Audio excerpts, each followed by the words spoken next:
사도행전 11장 1절부터 4절까지의 말씀을 제가 봉독해 드리겠습니다.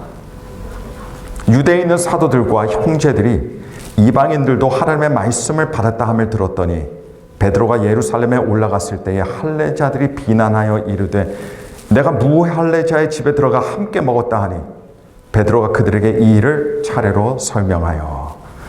아멘.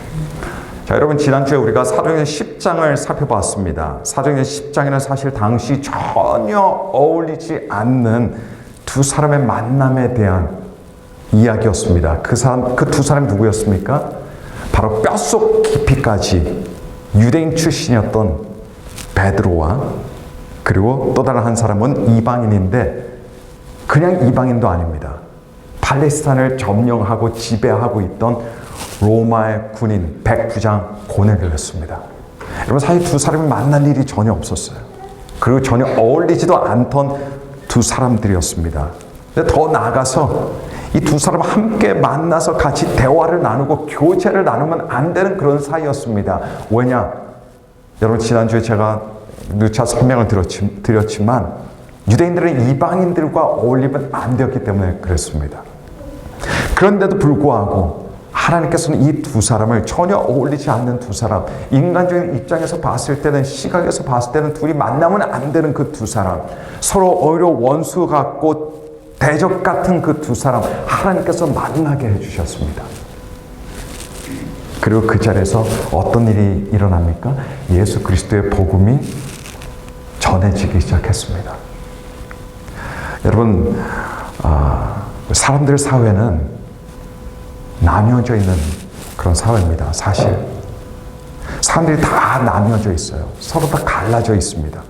서로 다른 피부색, 서로 다른 종교, 서로 다른 정치 색깔, 서로 다른 어떤 경제적인 여건이나 환경, 서로 다른 언어, 서로 다른 직업, 이런 차이들 때문에 비록 우리는 같은 한 사회를 이루고 있지만 사실은 다 뿔뿔이 흩어져 있고 섞이지 못해서 그렇게 살아가고 있습니다.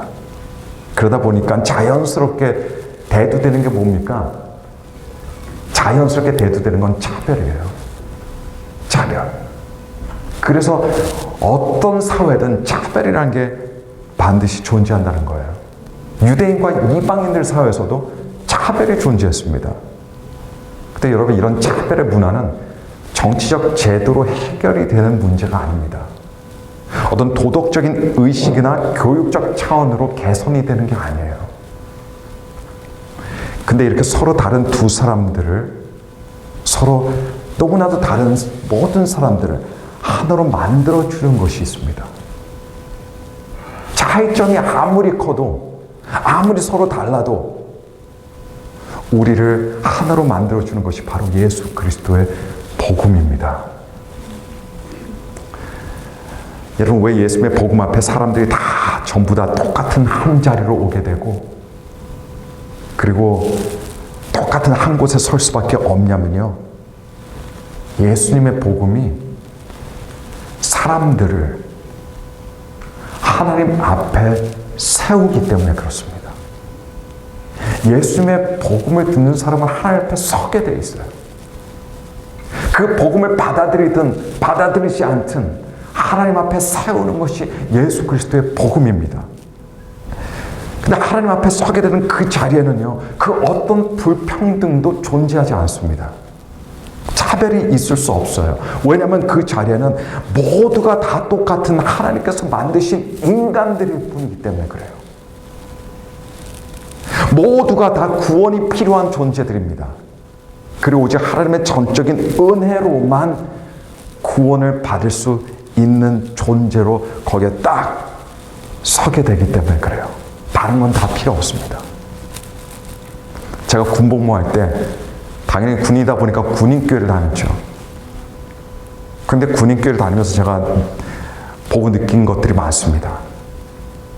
이 주일날이 되잖아요. 또 특별히 부흥회도 특별히 가끔 한 번씩 부흥회가 있었는데 부흥회 때 보면 군인들로 가득 차 있죠. 민간인들은 거의 없습니다. 동네에 있는 민간인들 몇 명만 올 뿐인데 99%는 다 군인들이에요. 군복 입은 군인들입니다. 근데 거기 보면 저는 대대에 있었거든요. 대대장님 중령이었죠. 중령이 거기 앞자리에, 장교들은 항상 앞자리에 앉아 있더라고요. 사병들은 다 뒤에 앉아 있고요. 대대장이 앉아 있죠. 그 다음에 소령이 앉아 있죠. 대위들, 소위, 중위, 소위들이 앉아 있어요. 그리고 군인들이에요. 근데 여러분, 군대 그 안에, 부대 안에 들어가면요, 철저한 계급 사회입니다. 같이 있는 것도 서로 달라요. 앉는 자리도 서로 다릅니다. 뭐든지 다 달라요. 그런데 주일이나 부흥회나 이런 모임 때 보면 모두가 같은 자리에 앉아 있는 거예요. 그리고 거기서 이제 목사님이 설교하시면 또 우리 사람들이 은혜를 받죠. 감동을 받고 막 울잖아요. 그리고 함께 목소리에 올려서 기도하고 찬양하잖아요.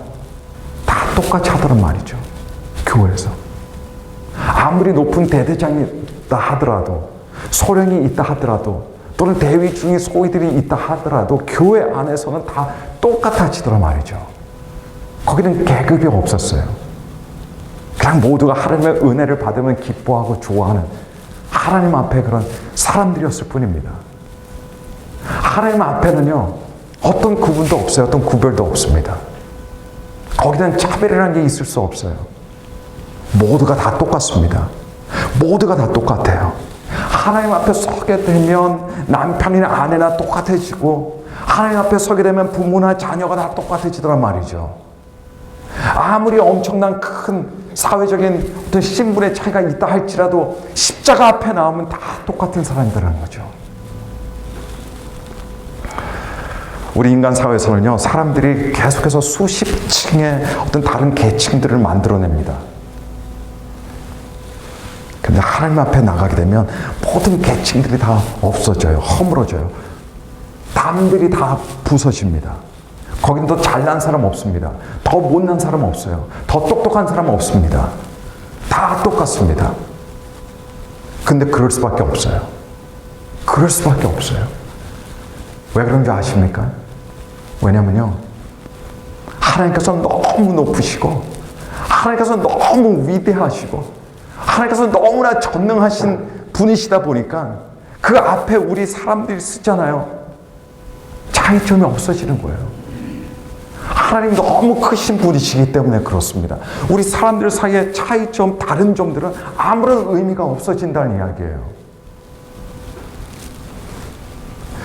인간 사회에서는 조금 다른 것 가지고 자기 자신을 구별시킵니다. 조금 다른 것 가지고 나는 달라 하는 거예요. 조금 다른 것 가지고. 그리고 그 조금 다른 걸 만들어내기 위해서 사람들은 엄청나게 노력하는 거예요. 조금 다른 것 가지고 어떤 사람 우월감을 가지고 어떤 사람 열등감을 갖습니다. 조금 다른 것 가지고.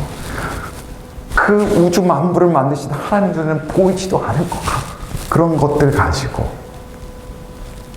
그게 우리 사람들의 사고예요.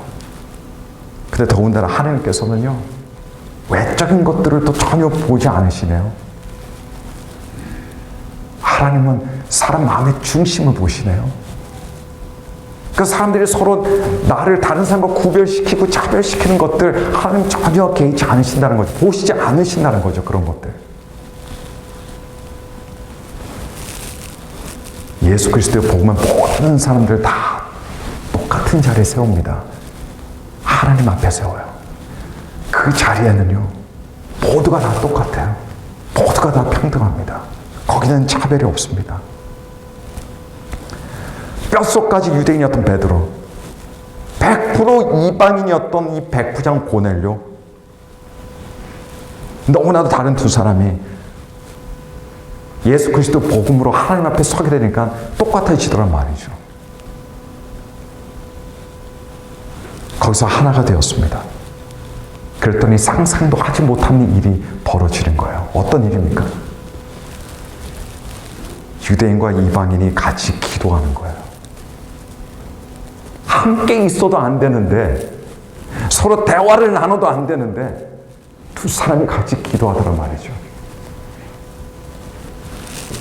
두 사람이 같이 하나님을 높이더란 말이죠. 오직 유대인들만 받아왔던 침례, 그 침례를 이 이방인이었던 고넬료와 그의 가족들도 같이 받고 기뻐하더란 말이죠. 왜냐? 바로 그 자리에 그들은 하나님 앞에 섰기 때문이었습니다. 하나님 앞에. 이런 충격적인 내용이 다뤄지고 있는 곳이 바로 지난주 주일날 우리가 살펴봤던 사도행전 10장입니다. 여러분 사도행전 11장 19절 말씀 보시면요, 이런 말씀이 있습니다. 그때의 스데반의 일로 일어난 환란으로 말미암아 흩어진 자들이 베니게와 구브로와 안디옥까지 이르러, 자 이거는 이방 지역들입니다. 이방 지역들. 유대인에게만 말씀을 전하는데, 사도들이나 다른 교회 리더들 또는 성도들은요, 예수님의 명령에 따라 순종했습니다. 그래서 복음을 전했어요. 근데 이들이 복음을 전했던 대상들은 누구였냐면 이방인들이 아니라 유대인들이었습니다. 예수님의 명령이 그걸 말씀하는 건 줄 이 사람들은 잘못 알고 있었다는 거예요. 땅끝까지 가서 유대인들에게 복음을 전하라고 생각하고 있었다는 겁니다. 그리고 베드로도 마찬가지였어요. 근데 100% 이방인이었던 이 고넬료는 단 1%의 유대인 피도 있지 않던 사람이었어요. 완전히 이방인이었습니다. 이 이방인이었던 고넬료와 그의 가족이 예수 그리스도의 복음을 듣고 구원을 받은 거예요. 이런 일 바로 한가운데 누가 있었습니까? 베드로가 있었어요. 베드로가 다 목격했습니다. 부인할 수가 없었습니다. 그래서 이 베드로는 큰 충격에 빠져서 생각했죠. 아, 내가 틀렸었구나. 내가 잘못 생각하고 있었구나. 왜 하나님께서 나에게 그런 환상들을 보여주셨는지 이제 알겠구나. 이제 알겠구나. 그래서 베드로는 자기가 깨달은 바를 알리기 위해서 어디로 갑니까? 예루살렘 교회로 갑니다. 자기 혼자만 알 수 있는 일이 아니었기 때문에 그래요. 다른 형제들에게 알려줘야 됐습니다. 다른 리더들한테 알려줘야 했어요. 그래서 예루살렘으로 가게 됩니다. 여러분 오늘 살펴보시게 되는 사도행전 11장에는요. 이제 예루살렘 교회에 도착한 베드로. 교회 지도자들과 성도들 앞에서 본인이 경험했던 이 이방인 고넬료 사건에 대해서 낱낱이 보고하는 그런 장면을 기록하고 있습니다. 네, 사실 사도행전 11장을 보시게 되면요, 크게 새로운 것은 없습니다. 단지 10장에 일어났던 이 고넬료와 베드로의 이 만남에 대해서, 그곳에서 일어났던 일에 대해서 베드로가 다시 처음부터 자세하게 예루살렘 교회에 설명하고 있는 부분이에요.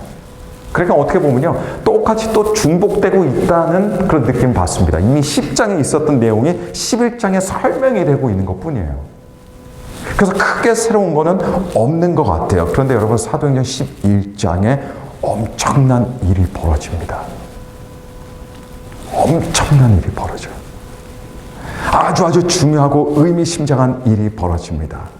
자, 여러분 사도행전 10장에는요, 이방인 고넬료의 회심을 경험하면서 베드로의 생각이 산산이 부서지고 바뀌었어요. 사도행전 11장에는 어떤 일이 일어나냐면 예루살렘 교회 지도자들과 성도들의 생각이 베드로처럼 바뀌는 역사가 일어나는 겁니다. 여러분 한 사람의 생각, 내 생각은 바뀔 수 있을지 몰라도 다른 사람의 생각 바꾸는 건 이건 다른 일입니다. 더군다나 단순히 다른 사람이 아니라 다른 사람들의 생각을 바꾸는 거, 여러분 너무너무 어려운 거예요. 힘든 거예요. 여러분들 아시죠? 여러분들 배우자의 생각 바꿔보신 적 있습니까? 쉽습니까? 안 쉬워요. 그러니까 있는 게 부부싸움 아닙니까? 다 큰 여러분들의 자녀들의 생각 바꿔보셨어요? 절대로 쉽지가 않아요. 안 바뀐다라고는 제가 말씀 안 드립니다.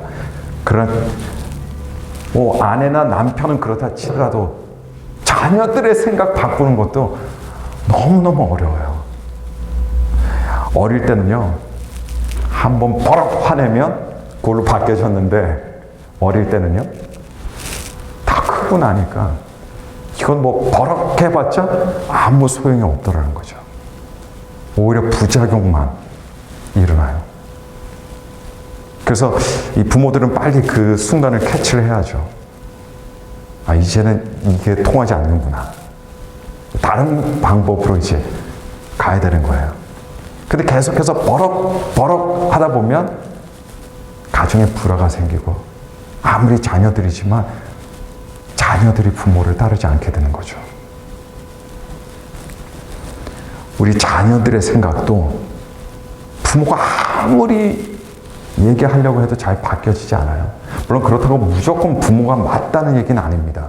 그냥 그만큼 생각 바꾸는 것이 어렵다는 말씀을 드리는 겁니다. 여러분, 사도행전 우리 오늘 본문 1절과 2절 말씀만 한번 보실까요? 사도행전 11장 1절과 2절 말씀. 유대에 있는 사도들과 형제들이 이방인들도 하나님의 말씀을 받았다 함을 들었더니 베드로가 예루살렘에 올라갔을 때에 할례자들이 비난하여.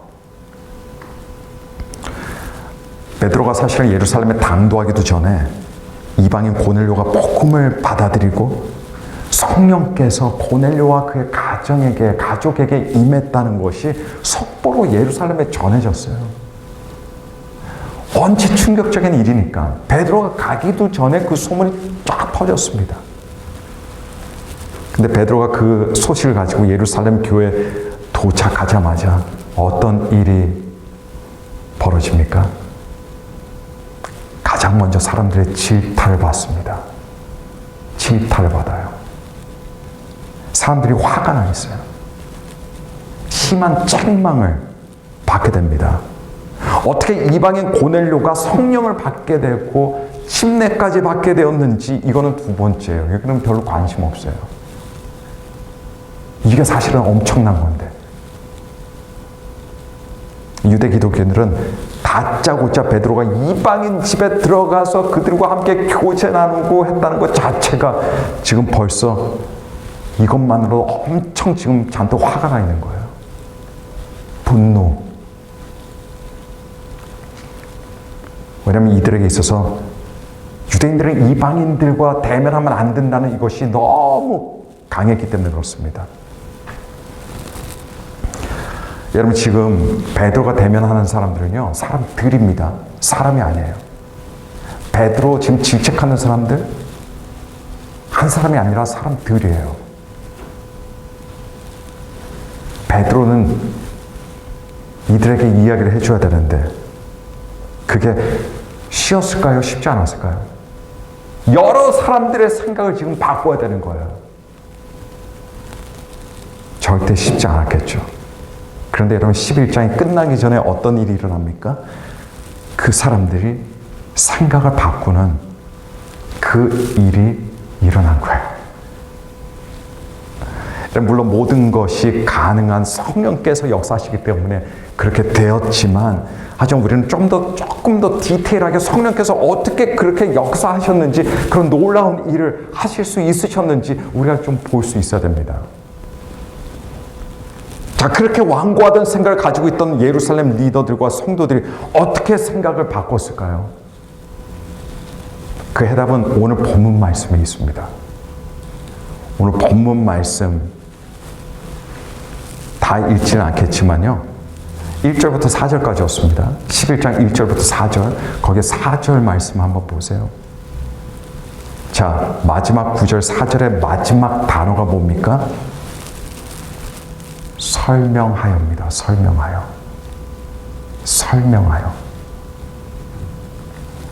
여러분, 베드로의 경우는요, 자기가 가지고 있던 그 완고한 생각이 바뀔 수 있었던 데는 그가 사실은 환상을 한 번도 아니고 3번씩이나 보았고, 그리고 고넬료라고 하는 이방인이 변화받는 그 역사적인 현장에 있었기 때문에 그래요. 근데 근데 지금 베드로가 만나고 있는 사람들, 예루살렘에 있는 사람들은 그 사람들 환상도 보지 못했어요. 고넬료가 성령을 받는 거 보지 못했습니다. 그 자리에 없었으니까요. 굉장히 어려울 것 같아요. 이런 사람들의 생각을 바꾸는 것이. 근데 여러분, 성령께서 어떻게 이 사람들의 생각을 바꾸셨을까요? 바로 그 사실을 베드로에게 설명하도록 하신 겁니다. 설명하도록. 그래서 그것도 그 일을 차례로, 4절에 그 일을 차례로. 뭐냐면 차근차근, 논리적으로, 최대한 논리적으로, 최대한 상세하게, 최대한 침착하게 설명하도록 시키신 겁니다. 성령께서. 여러분, 이 부분이 아주 중요해요. 우리 교회 생활에도 중요하고, 여러분들의 어떤 공동체이든 그 공동체 생활이 굉장히 중요합니다. 교회 안에 사람들은요, 생각들이 많이 달라요. 그리고 얼마든지 다를 수 있습니다. 왜냐하면 다양한 사람들이 모여있기 때문에 그래요. 더군다나 성향들이 다 다르잖아요. 그러다 보니까 교회가 하나가 되는 것이 언제나 쉬운 일은 절대로 아닙니다.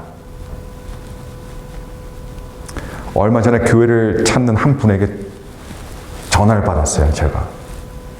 그분이 타지에서 이사 오신 분인데 교회를 찾고 계시는데, 이사 오신 지는 꽤 됐는데 아무리 찾아도 찾을 수가 없었어요, 이분이. 근데 우연히 이제 저희 교회를 알게 돼서 저한테 전화를 하셨어요. 근데 저한테 전화로 이렇게 물어보시는데, 그분은 어떤 교회를 찾냐면요, 예배가 엄숙하고 전통적인 교회, 그런 교회를 찾으시더라고요. 그래서 저한테 물어보시는 거예요. 문의하시는 거예요. 목사님, 교회가 혹시 그런 교회입니까? 자, 이분은 이제 연세가 드신 분이시고 어릴 적부터 그런 분위기에서 신앙생활을 하셨어요. 그런 전통적인 분위기, 그거를 선호하시는 분이에요. 그것 자체가 뭐 잘못됐습니까? 잘못된 거 없어요. 그냥 그분의 어떤 신앙적인 성향일 뿐입니다. 사람들은요, 원하는 것도 다르고요, 편안하게 생각하는 것도 다르고요, 받아들이는 것도 다르고, 바라는 것도 다 달라요. 전부 다 다릅니다. 설령 어떤 것에 같이 공감하고 같은 생각을 가지고 있다 할지라도 거기까지예요. 조금 더 깊이 들어가서 그 생각을 구체화시키는 방법이나 때나 절박성이나 실행 단계, 이런 거에 대해서는 얼마든지 다를 수 있다는 이야기입니다. 예전에 이런 이야기를 들었습니다. 아마 여러분께서도 들으셨을 거예요. 한 교회에서 피아노가 새로 필요해서 좋은 피아노를 구입했는데, 피아노를 구입하자는 의견은 모두가 다 동의한 거였어요. 근데 피아노가 딱 왔습니다. 근데 그 피아노를 놓는 자리를 가지고 사람들이 서로 갑론을박 하면서 또 그런 일이 벌어졌다고 하네요. 결국 나중에는 차라리 피아노가 없는 게 더 나을 뻔했다.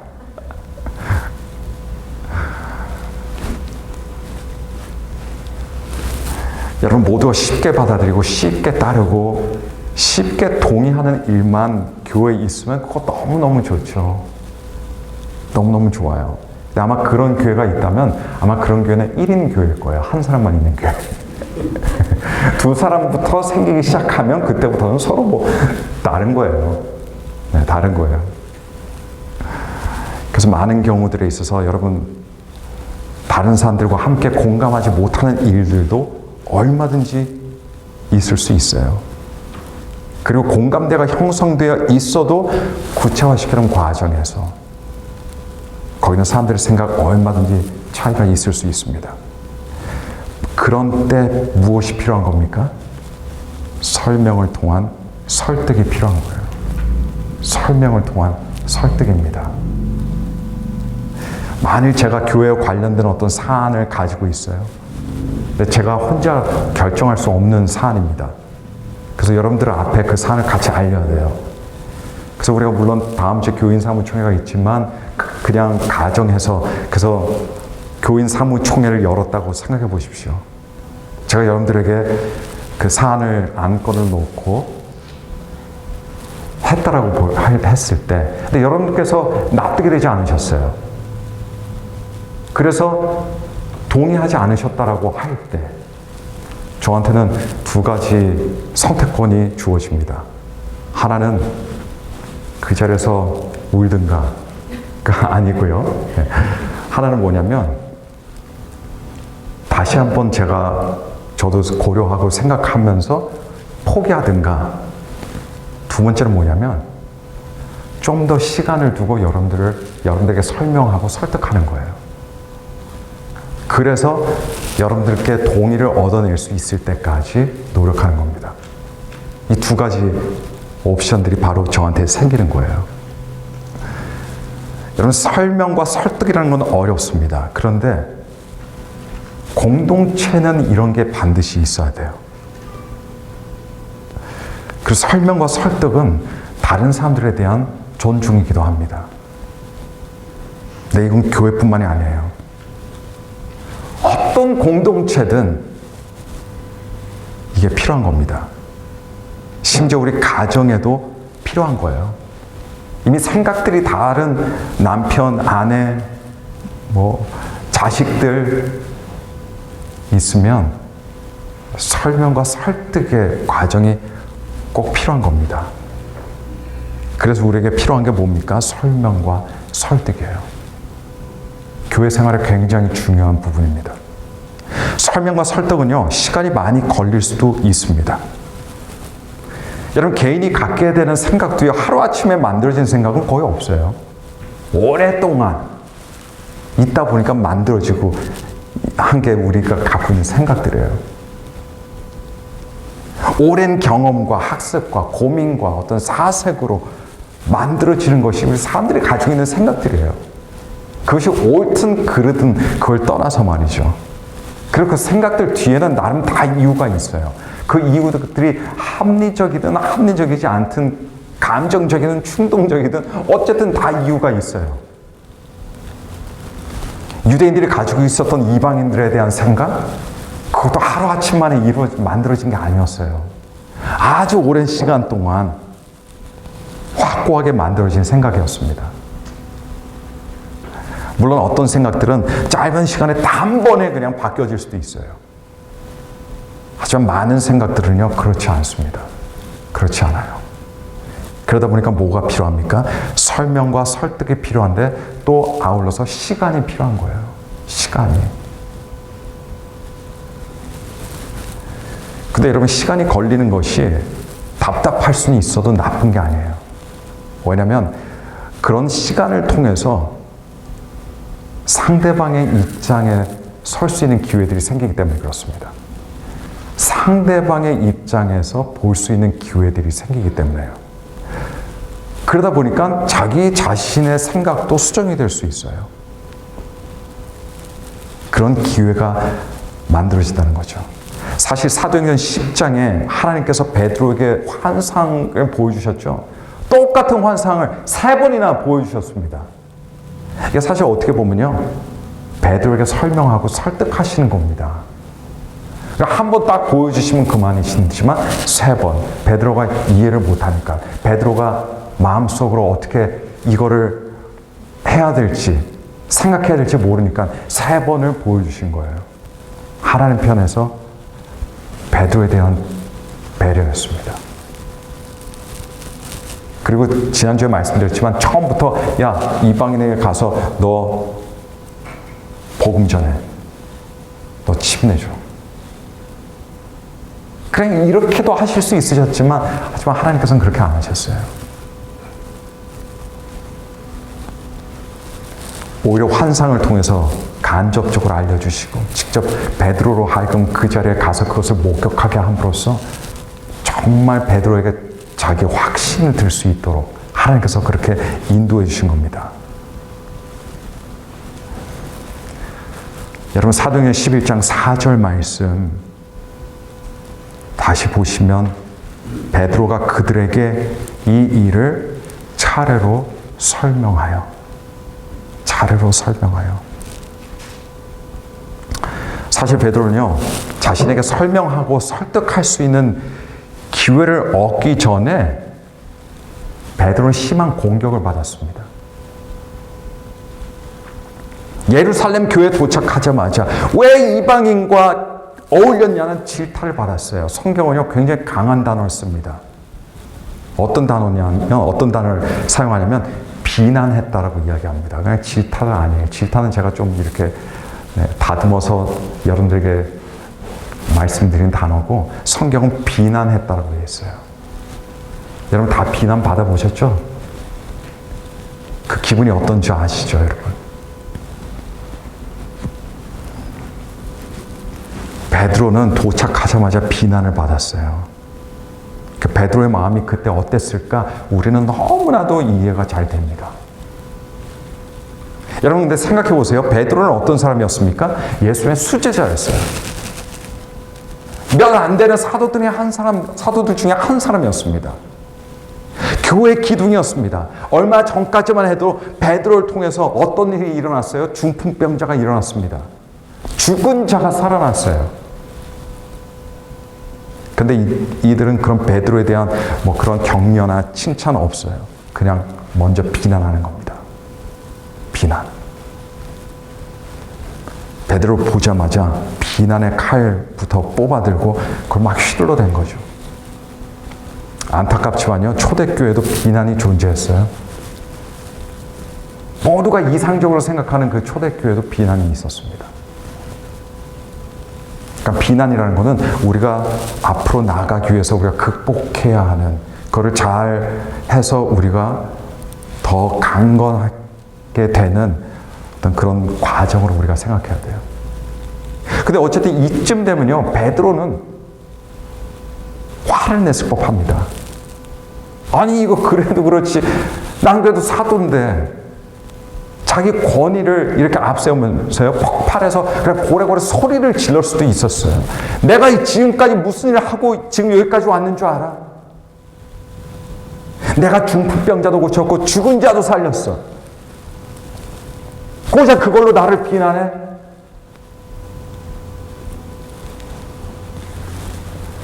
너희들이 뭘 알아? 근데 베드로는 이렇게 안 했습니다. 대신 베드로가 무엇을 했습니까? 작은 차례로 설명했어요. 설명했습니다. 설명하면서 그들을 설득한 겁니다.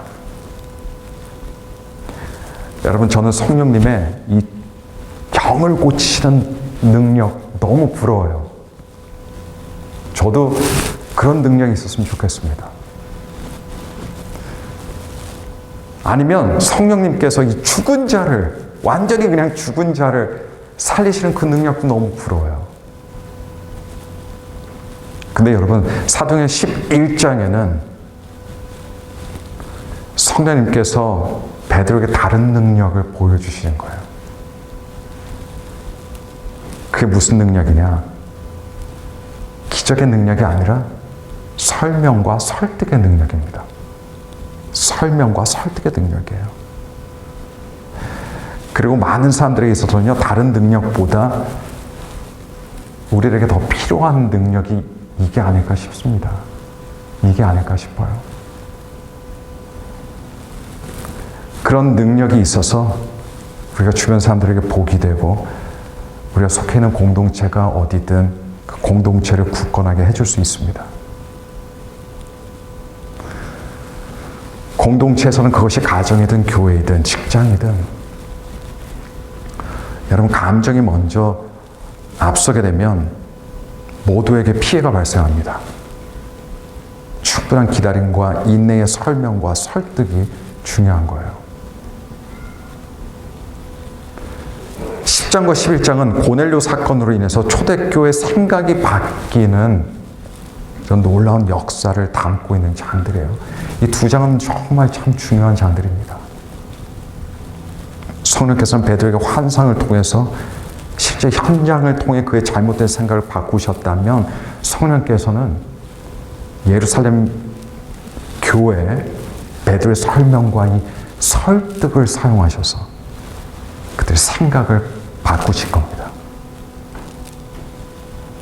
그리고 이로써 초대교회는 이방인들에게까지 복음을 전할 수 있는 모든 준비가 끝마쳐지게 된 거예요.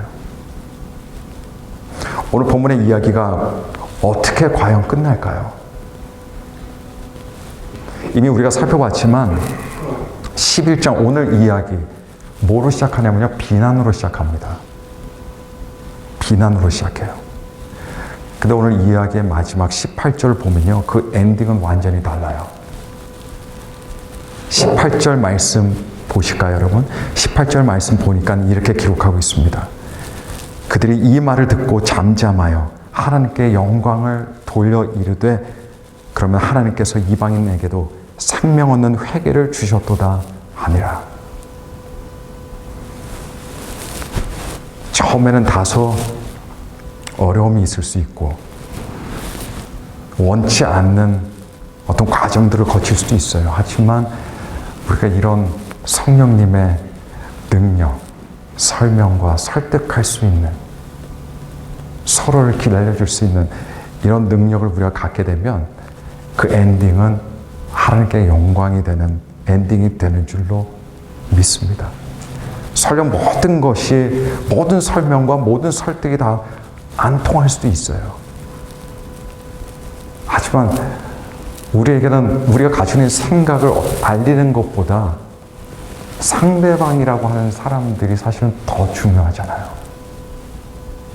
가정에서도 자녀에게 뭘 요구하지만 우리가 요구하는 그 요구보다 더 중요한 게 우리 자녀들 아닙니까? 우리가 바라는 요구 때문에 자녀들과 잘못된다든가 배우자도 마찬가지죠. 남편이나 아내나 누가 됐든 간에 누가 뭐라고 하든 간에 가장 중요한 거는 바로 그들 자체입니다. 우리가 이것을 기억할 때 우리는 성령의 이끌림을 받아 우리도 이런 설명과 설득할 수 있는 능력 가운데 여러분 하나님의 뜻을 온전히 함께 만들어 나가는 공동체가 될 수 있을 줄로 믿습니다. 뜻은 우리의 뜻이 아니라 하나님의 뜻이 중요한 거고 하나님의 뜻이 이루어지는 과정에서 하나님께서는 그런 것들, 그런 도전들을 반드시 주시게 되어 있어요.